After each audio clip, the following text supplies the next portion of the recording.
அவன் ஒரு public toilet தான் குடிக்கிறான் காலையில். அவன் அங்கே ஒன்றுமே இல்லை அவன்கிட்ட.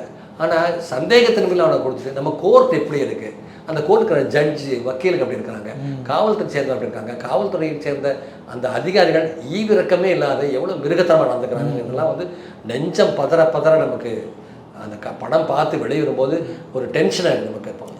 அதில் எங்கேயுமே வந்து அது எல்லாமே நடந்த சம்பவம் தான். அதுவும் திரும்பவும் அதை சொல்ல வேண்டியிருக்கு. ஒரு நடந்த கதையோட பின்னணியில் வச்சிருக்கிற வந்து அந்த படத்துக்கு அவ்வளோ உயிரோட்டம் அந்த படம் இருந்துச்சு.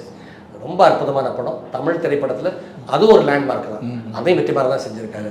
ஒரு அரசியல் ஆட்சி அதிகாரத்தில் உள்ளவர்கள், அரசியல்வாதிகள், இந்த நிர்வாகத்தில் உள்ளக்கூடிய பண்ற சீர்கேடுகள், இதனால் எளிய மக்கள் எப்படிலாம் நாசமாற, அவருடைய வாழ்க்கை எப்படி சிதைஞ்சு போகுதுங்கிறத ரொம்ப அழகாக.